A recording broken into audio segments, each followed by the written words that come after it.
Yes dear students, बच्चों आज के सेगमेंट में we are going to start a new unit that is metals and non metals, है ना. दिस इज पार्ट 1, है ना. ये हम पहला पार्ट पढ़ने जा रहे हैं. सबसे पहले बच्चों हम इसमें देखेंगे टर्मिनोलॉजी कि जो टर्म्स हैं उन टर्म्स का मतलब क्या होता है. बच्चों हमारी पहली टर्म्स है मैलिएबल. क्या है हमारी पहली टर्म्स? मैलिएबल. मैलिएबल क्या होती है बच्चों? सब्सटेंस की वो substance which can be hammered in the form of thin sheet is called malleable substance.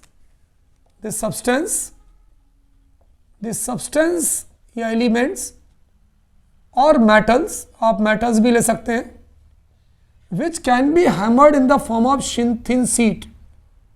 Which can be hammered मतलब हथौड़े से पीटकर, which can be hammered in the form of thin sheet, in the form of thin sheet,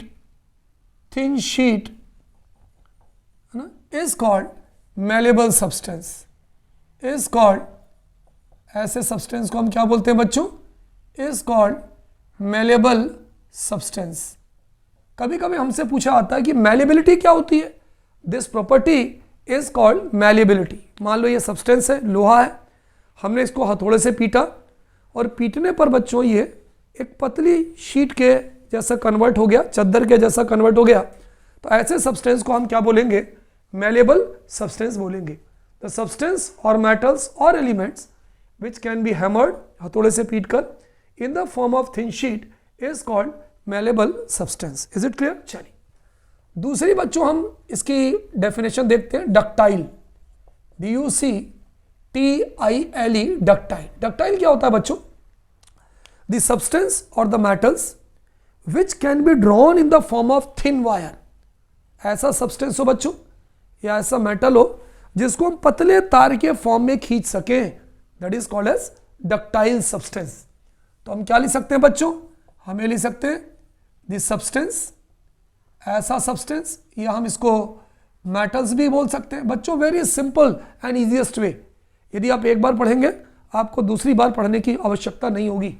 the substance और metals which can be drawn, drawn मतलब होता है बच्चों खींचना, विच can be drawn in the form of thin wire, which can be drawn in the form of thin wire, पतले तार के रूप में, is called ductile substances. ऐसे सब्सटेंस को हम क्या बोलेंगे? डक्टाइल सब्सटेंसेस और डक्टाइल मेटल्स. आप डक्टाइल सब्सटेंस कह दें या आप उन्हें डक्टाइल मेटल्स कह दें. ठीक है. चलिए तीसरी टर्म देखें भाई. थर्ड टर्म्स क्या है हमारी बच्चों? हमारी तीसरी टर्म है सोनोरस, SONOROUS, सोनोरस. दूसरी टर्म थी, तीसरी टर्म थी. सोनोरस क्या होता है बच्चों? The ringing sound produced by a substance is called sonorous. That substance which produced ringing sound. For example अगर ये पेन है, ये मेटल है क्या? ये मेटल नहीं है. अगर मैं इसको क्लिक करूं, आप इसकी आवाज सुनिए, ये घंटी वाला साउंड नहीं है. जबकि अगर कोई मेटल है, घंटी है, घंटी पर मैं आवाज मारूं तो it will produce ringing sound, घंटी वाली आवाज. तो the substance which produced ringing sound is called sonorous. What is sonorous? The ringing sound, the substance which produced ringing sound. The substance और मेटल्स, आप मेटल्स भी कह सकते हैं, which produces ringing sound, घंटी वाली आवाज, which produces ringing sound. Which produces ringing sound is called sonorous. ऐसे सब्सटेंस को बच्चों हम कौन सा सब्सटेंस कहते हैं? बोलो, सोनोरस सब्सटेंस कहते हैं. चौथी टर्म जो आपको याद रखना है बच्चों, लस्ट्रस. चौथी टर्म हमारी क्या है? lustrous. Shiny appearance of a substance, the substance which gives shiny appearance, the substance which which gives shiny, चमकदार, shiny appearance is called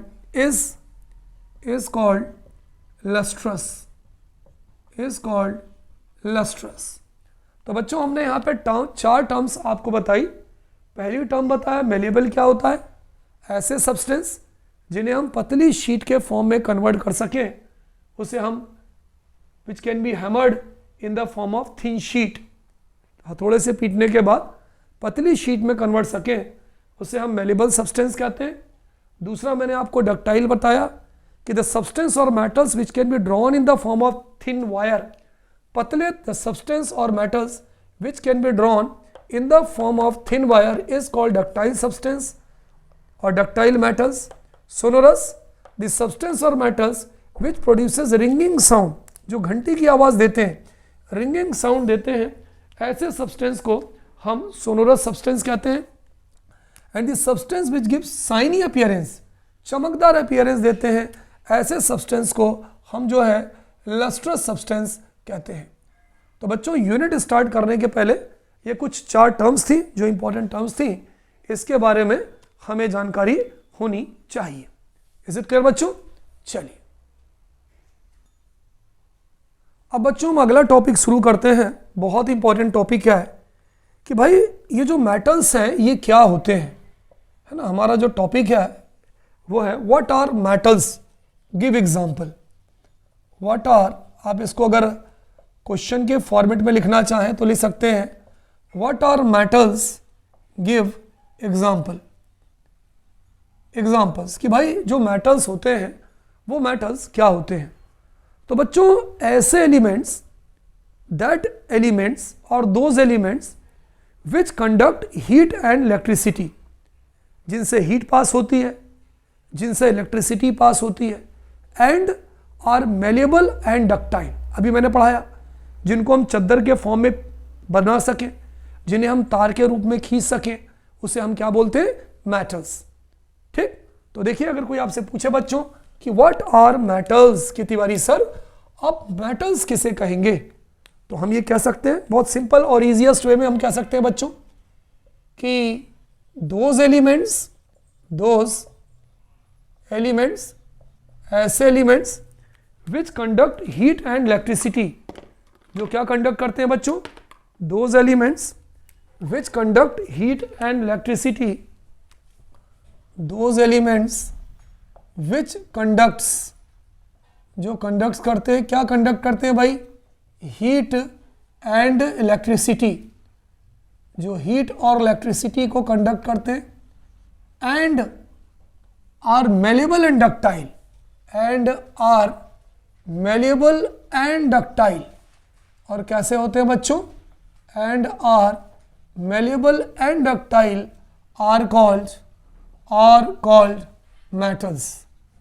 भाई अगर मेटल्स की बात आती है कि ये मेटल्स होते क्या हैं, है ना, व्हाट आर मेटल्स, तो हम ये कह सकते हैं भाई ऐसे एलिमेंट्स विच कंडक्ट, जो कंडक्ट करते हैं, क्या कंडक्ट करते हैं बच्चों बताओ, हीट एंड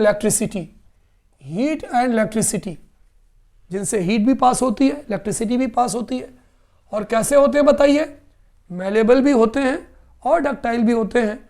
ऐसे एलिमेंट्स को हम मेटल्स कहते हैं। क्या कहते हैं, सच एलिमेंट्स आर कॉल्ड मेटल्स।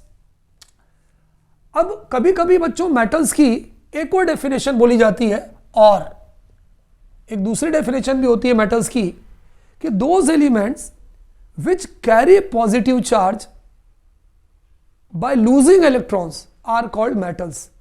देखिए एलिमेंट्स पे दो ही टाइप के चार्ज हो सकते हैं, या तो पॉजिटिव या तो नेगेटिव।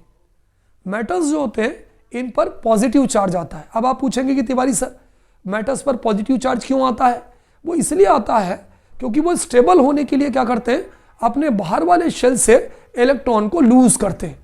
चलिए मैं आपको बताऊंगा, पहले आप देख लीजिए दूसरी डेफिनेशन। ये भी ठीक है डेफिनेशन कि those elements which conduct heat and electricity and are malleable and ductile are called metals. इसके दूसरे डेफिनेशन में लिख रहा हूं बच्चों, देखिएगा, those elements which carry positive charge, which carry कौन सा चार्ज बोलो, positive charge, which carry positive charge. लेकिन क्यों positive charge? After losing electrons, after losing, which carry positive charge, जिन पर पॉजिटिव चार्ज होता है। क्यों पॉजिटिव चार्ज होता है? After losing electrons, after losing electrons. Sir ये इलेक्ट्रॉन लूज क्यों करते हैं? To get stable configuration, to get, भाई ये इलेक्ट्रॉन क्यों लूज करते हैं? To get stable configuration, to get stable configuration are called metals, to get stable configuration are called metals. तो बच्चों ये मेटल्स की एक दूसरी डेफिनेशन हो गई कि ऐसे elements which carry positive charge, जिन पर कौन सा चार्ज होता है? जिन पर पॉजिटिव चार्ज होता है। कब आता है? आफ्टर लूजिंग इलेक्ट्रॉन्स, जब वो इलेक्ट्रॉन को लूज करते हैं। वो इलेक्ट्रॉन क्यों लूज करते हैं? To get stable configuration. तो हम उनको क्या बोलते हैं? उनको हम मेटल कहते हैं। ठीक, इसलिए यहां पर एक नई चीज आई, मेटल्स आर इलेक्ट्रोपॉजिटिव एलिमेंट्स। हम ये कह सकते हैं एक लाइन में कि जो मेटल्स होते हैं, metals are electropositive elements. Metals किस टाइप के एलिमेंट्स होते हैं बच्चों? Metals are electropositive elements. अगर आपसे कोई पूछे कि भाई मेटल्स कैसे होंगे, इलेक्ट्रोपॉजिटिव होंगे कि इलेक्ट्रोनेगेटिव होंगे, तो आप बोलोगे metals are electropositive elements. So those elements which carry positive charge after losing electrons to get stable configuration are called metals. Metals कैसे होते हैं? Metals are electropositive elements. ठीक, एक बार मैं आपको एग्जांपल देके बताऊं कि सर इस पर पॉजिटिव चार्ज कैसे आता है। फॉर एग्जांपल, अगर मैं सोडियम लिखता, सोडियम का एटॉमिक नंबर कितना होता है? 11। कॉन्फ़िगरेशन क्या होगा? 281। इसके वैलेंस सेल में कितने इलेक्ट्रॉन है? एक इलेक्ट्रॉन है। अगर 4 या 4 से कम इलेक्ट्रॉन होगा, ध्यान दीजिएगा, किसी भी मेटल के बाहर वाले शेल में अगर 4 या 4 से ज्यादा इलेक्ट्रॉन होंगे तो वो स्टेबल होने के लिए, 8 होने के लिए इलेक्ट्रॉन को लूज करेगा। मैं आपको डिटेल बताऊंगा। तो अगर इसको लूज करेगा तो इस पर कितना आएगा? एक इलेक्ट्रॉन लूज किया है तो सोडियम पर आएगा एक पॉजिटिव चार्ज। तो वही मैंने आपको बताया कि ऐसे एलिमेंट जिन पर पॉजिटिव चार्ज होता है, क्यों होता है? क्योंकि वो इलेक्ट्रॉन को लूज करते हैं। लूज क्यों करते हैं? क्योंकि वो स्टेबल कॉन्फ़िगरेशन को रखना चाहते हैं। चलिए हम एग्जांपल लिखें। फॉर एग्जांपल, बहुत सारे एग्जांपल्स हैं भाई मेटल्स के। So many examples of metals are there. For example, sodium नाम मालूम है सबको, पोटेशियम मालूम है सबको, कैल्शियम मालूम है सबको, मैग्नीशियम मालूम है सबको, Fe आयरन मालूम है सबको, Ag सिल्वर मालूम है सबको, Au गोल्ड, है ना। तो so many metals are there. अगर Na है तो Na को हम क्या बोलेंगे? बोलिए सोडियम। K है, K को क्या बोलेंगे? बोलो पोटेशियम। Ca है, Ca को क्या बोलेंगे? बोलो कैल्शियम। Mg है, Mg को क्या बोलेंगे? बोलिए मैग्नीशियम। Fe है, Fe को क्या बोलेंगे? बोलिए आयरन। Ag है, Ag को क्या बोलेंगे? बोलिए सिल्वर। Au है, Au को क्या बोलेंगे? गोल्ड। तो बच्चों these are the examples of metals। तो बच्चों मैंने आपको मेटल्स की 2 डेफिनेशन बताई हैं, ठीक है, इसको नोट कर लीजिए। अब बच्चों हम ये देखें कि अर्थ क्रस्ट में जो एलिमेंट्स हैं उनका क्राइटेरिया क्या है। तो द परसेंटेज ऑफ द, इसको नोट कर लीजिएगा, the percentage of metals in earth crust, the percentage of metals in earth crust, है ना। जमीन की जो पट्टी है, जो पपड़ी है, उसके अंदर जो एलिमेंट है उनका परसेंटेज क्या होता है? सबसे ज़्यादा परसेंटेज बच्चों एल्यूमिनियम का होता है, अराउंड 7%। उसके बाद आयरन का होता है अराउंड 4%। और उसके बाद बाकी के एलिमेंट्स होते हैं जिसमें आयरन है, एल्यूमिनियम है, कैल्शियम है, पोटेशियम है और मैग्नीशियम है। तो जो एलिमेंट होगा बच्चों अर्थ क्रस्ट में सबसे ज़्यादा एल्यूमिनियम है, नोट कर सकते हैं अराउंड 7%। आफ्टर दैट आयरन है दैट इज 4%, और उसके बाद बाकी के एलिमेंट्स आते हैं बच्चों, iron, aluminium, calcium, potassium and magnesium. तो इसको नोट कर लीजिए, sometimes in MCQs this type of questions is asked to us. अब बच्चों I am going to tell you about the properties of metals, कि मेटल्स की कौन कौन सी प्रॉपर्टीज होती हैं। Is it clear? तो now I am going to tell you about the properties of metals. चलिए, तो हमारी अगली हेडिंग है, यू कैन नोट डाउन बच्चों, properties of metals. Sometimes it is asked in examination कि write down properties of metals. Is it clear बच्चों? तो चलिए let us see properties one by one. पहली प्रॉपर्टीज है बच्चों, मेटल्स आर मैलिएबल। मेटल्स कैसे होते हैं बच्चों? Metals are malleable. जो मेटल्स होते हैं बच्चों ये कैसे होते हैं बताइए? मैलिएबल होते हैं। Malleable means can be converted in the form of thin sheet. Malleable का मतलब होता है कैन बी हैमर्ड, हैमर्ड मतलब होता है पीटना, can be hammered in the form of thin sheet, can be hammered in the form of thin sheet. हम इनको पतली शीट के फॉर्म में कन्वर्ट कर सकते हैं। तो पहली प्रॉपर्टीज हो गई, metals are malleable, can be hammered in the form of thin sheet, है ना। फॉर एग्जाम्पल आपने देखा होगा मोस्ट मैलिएबल मेटल कौन होता है बच्चों बताइए? फॉर एग्जाम्पल अगर आप देखें तो मोस्ट मैलिएबल मेटल्स आर, अगर मोस्ट मैलिएबल मेटल्स में देखें बच्चों तो गोल्ड हो सकता है Au एंड सिल्वर हो सकता है, सिल्वर हो सकता है Ag। उसके बाद भी कुछ मैलिएबल मेटल्स होते हैं Al, है ना, जिनको हम कहते हैं एल्यूमिनियम। एल्यूमिनियम आपने सुना होगा बच्चों, एल्यूमिनियम का इस्तेमाल हम एल्यूमिनियम फॉइल के रूप में करते हैं, है ना। आपने देखा होगा जब आप लंच वगैरह ले आते हो तो खाने के चारों तरफ हम उसकी पैकिंग करते हैं ताकि जो हीट है वो उससे बाहर नहीं जा पाती। तो पहला पॉइंट है मेटल्स जो कैसे होते हैं? मैलिएबल होते हैं, can be hammered in the form of thin sheet. कौन कौन से सबसे ज़्यादा मैलिएबल मेटल्स कौन से होते हैं? गोल्ड और सिल्वर होता है, और उसके बाद होता है एल्यूमिनियम। चलिए next, second property, metals are ductile. Metals कैसे होते हैं बच्चों? मेटल्स आर डक्टाइल, है ना। डक्टाइल का मतलब क्या होता है? Can be drawn in the form of thin sheet, है ना। मैंने आपको लिखवाया था thin wire can be drawn, इनको खींचा जा सकता है, can be drawn in the form of, can be drawn in the form of thin wire, thin wire, पतले तार के रूप में हम इसे खींच सकते हैं। तो मेटल्स कैसे होते हैं बताइए बच्चों? Ductile. Metals are ductile, can be drawn in the form of wire, हम इसको तार के रूप में खींच सकते हैं बच्चों। फॉर एग्जाम्पल कभी कभी हमसे पूछा आता है कि Tiwari sir most ductile metal कौन होता है? तो मोस्ट डक्टाइल मेटल जो है बच्चों वो गोल्ड होता है। तो we can write here most ductile metals और एलिमेंट्स, मेटल वो होता है गोल्ड, Au को क्या बोलते हैं हम? गोल्ड बोलते हैं। This is the most ductile metal, that is gold.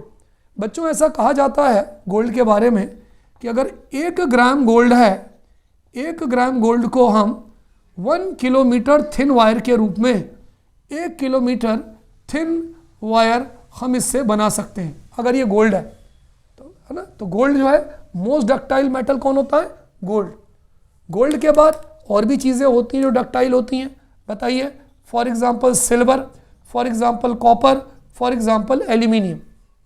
लेकिन मोस्ट डक्टाइल की जब बात आएगी तो मोस्ट डक्टाइल के केस में बच्चों हम किसकी बात करेंगे? गोल्ड की बात करेंगे। तो दूसरी प्रॉपर्टी है मेटल्स कैसे होते हैं? Metals are ductile. मेटल्स कैसे होते हैं? Metals are malleable. तो मेटल्स आर डक्टाइल। तीसरी जो प्रॉपर्टी होती है बच्चों, metals are good conductor of heat and electricity. हमारी जो तीसरी प्रॉपर्टी होगी वो क्या होगी बच्चों? कि जो मेटल्स होते हैं, metals are good conductor of heat and electricity. Metals are good conductor of heat and electricity, है ना। सबको मालूम है ना बच्चों कंडक्टिविटी क्या होती है? जिसमें हम ये कह सकते हैं कि हम उस सब्सटेंस से हीट और इलेक्ट्रिसिटी को पास कर सकते हैं। तो जिस सब्सटेंस को हम हीट और इलेक्ट्रिसिटी पास हो जाए उसे हम कंडक्टर कहते हैं, है ना। अगर हम बेस्ट कंडक्टर की बात करेंगे तो बेस्ट कंडक्टर ऑफ इलेक्ट्रिसिटी कौन होता है? Silver. Best conductor of electricity, electricity का जो बेस्ट कंडक्टर होता है वो कौन होता है बच्चों? Ag। Ag को हम क्या बोलते हैं? सिल्वर। तो तिवारी सर फिर हम सिल्वर के तार क्यों नहीं बनाते? सिल्वर का वायर हम इसलिए नहीं बनाते क्योंकि वो बहुत कॉस्टली पड़ता है, इसलिए हम सिल्वर का तार नहीं बनाते। उसके बाद किस किस की कंडक्टिविटी आती है? कॉपर की आती है, एल्यूमिनियम की आती है। तो आपने देखा होगा ज़्यादातर वायर हम कॉपर और एल्यूमिनियम के बनाते हैं। तो बच्चों यहाँ पर जो मैंने आपको 3 प्रॉपर्टी बताई, क्या बताई? मेटल्स आर मेलेबल, सबसे ज़्यादा malleable gold and silver. Metals are ductile, सबसे ज़्यादा ductile gold. Metals are good conductor of heat and electricity. For example जो है, अगर हम बेस्ट कंडक्टर की बात करेंगे तो सिल्वर आएगा। नेक्स्ट टू सिल्वर की अगर हम बात करेंगे it will be copper and aluminium. Is it clear? It will be copper and aluminium. अगर हम बच्चों ऐसे मेटल्स जिसकी कंडक्टिविटी अच्छी नहीं होती उसकी बात करें तो वो भी आप नोट कर लीजिए, poor conductor of electricity. Sometimes it is asked कि पुअरेस्ट कंडक्टर ऑफ इलेक्ट्रिसिटी कौन होते हैं? पुअरेस्ट कंडक्टर ऑफ इलेक्ट्रिसिटी कभी कभी आपसे पूछ सकते हैं। तो पुअरेस्ट कंडक्टर ऑफ इलेक्ट्रिसिटी में एक तो Pb आता है, Pb जिसे हम लेड कहते हैं, और लेड्स के बाद आता है Hg जिसे हम मरकरी कहते हैं। सबसे कम कंडक्टिविटी लगभग ना के बराबर लेड की होती है और लेड से थोड़ा सा हाई ये मरकरी की होती है। तो पुअरेस्ट कंडक्टर अगर आपसे पूछा जाए तो आप लेड बोलेंगे और उससे कम अगर आ जाए तो ये मरकरी हो गया। तो these are the 3 properties of metals. इसको नोट करिए, फिर मैं आपको अगली 3 प्रॉपर्टीज के बारे में बताता हूं। चलिए, तो मैं गुड कंडक्टर की बात कर रहा था आप लोगों से। तो इसमें मैंने आपको क्या बताया था कि पुअरेस्ट कंडक्टर ऑफ जो मेटल होता है, पुअरेस्ट कंडक्टर है ना, मेटल्स, पुअरेस्ट कंडक्टर मेटल, ऐसा मेटल जो पुअरेस्ट कंडक्टर होता है उसमें आपका Pb आता है, लेड आता है और लेड के बाद आता है Hg जिसको हम कहते हैं मरकरी, है ना। नीचे भी बताया था, हो सकता है आपको दिखाई न दिया हो इसलिए I have written once again. चलिए अगली प्रॉपर्टी देखते हैं, दैट इज प्रॉपर्टी नंबर 4। बच्चों metals are lustrous, that is give shiny appearance. अगली चीज हम कहते हैं मेटल्स आर लस्ट्रस। लस्ट्रस समझते हैं? लस्ट्रस मतलब होता है give shiny appearance, give shiny appearance, वो चमक शो करते हैं। कैसे? फॉर एग्जाम्पल हम गोल्ड कह सकते हैं, फॉर एग्जाम्पल हम सिल्वर कह सकते हैं। तो जो मेटल्स होते हैं बच्चों वो कैसे होते हैं? लस्ट्रस होते हैं, give shiny appearance. Is it clear? चलिए 5वीं properties, metals are hard and strong. Metals कैसे होते हैं बच्चों? Metals are hard and strong. Metals कठोर होते हैं और स्ट्रॉन्ग भी होते हैं। Metals are hard and strong. तो बच्चों metals are hard and strong except किसको छोड़कर बताइए? Sodium and potassium. क्यों? सारे मेटल्स हार्ड एंड स्ट्रॉन्ग होते हैं, केवल किसको छोड़कर? सोडियम एंड पोटेशियम को छोड़कर।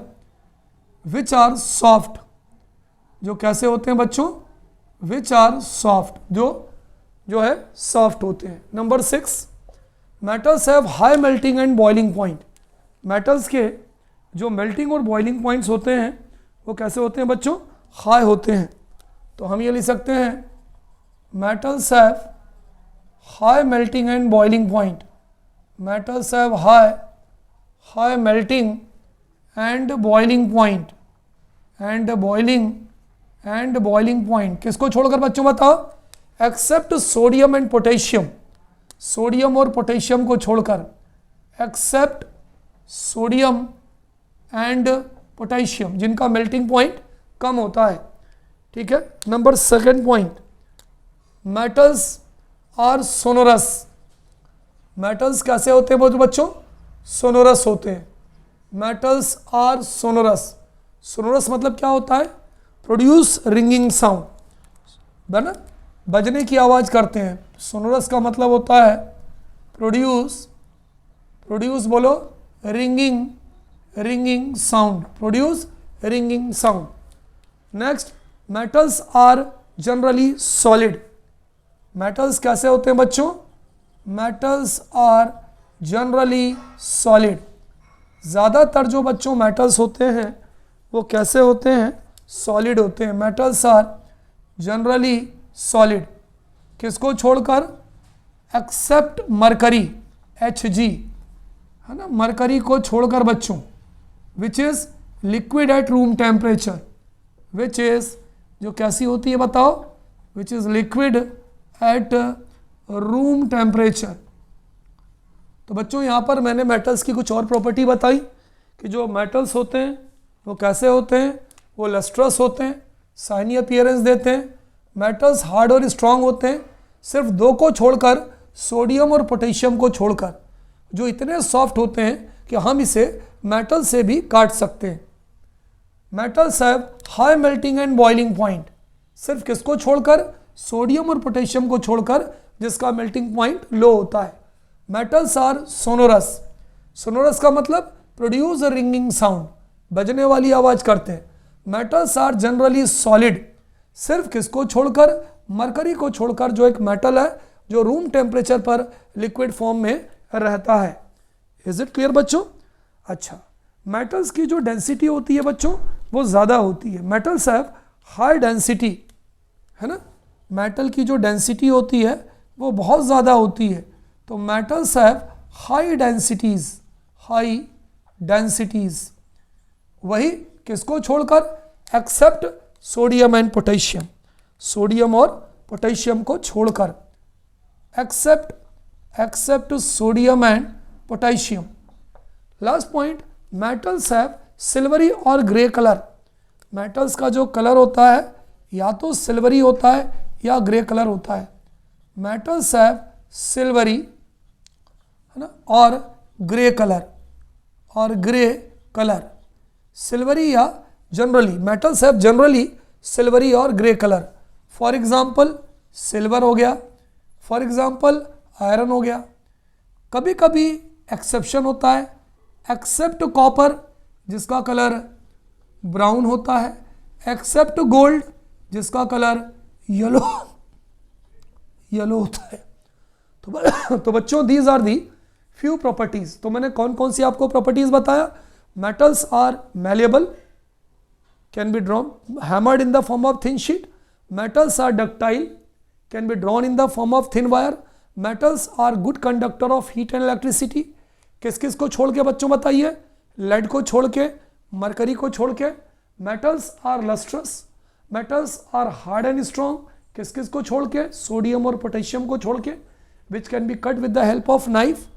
Metals have high melting and boiling point. किसको छोड़ के? सोडियम और पोटेशियम को छोड़ के, जिसका मेल्टिंग पॉइंट कम होता है। Metals are sonorous, produce ringing sound. Metals are generally solid, किसको छोड़ के? मरकरी को छोड़ के, which is liquid at room temperature. Metals have high density, किसको छोड़ के? सोडियम और पोटेशियम को छोड़ के। मेटल्स हैव सिल्वरी और grey colour generally, for example silver और आयरन। कभी कभी ये ब्राउन या गोल्ड कलर में होता है। तो बच्चों आज के इस सेगमेंट में I told you about what are metals, what are the two different definitions for metals and the properties of metals. In our next segment, that is in second segment, I will explain you what are non-metals, what are its different examples and what are the properties of non-metals. तो बने रहिएगा बच्चों, okay.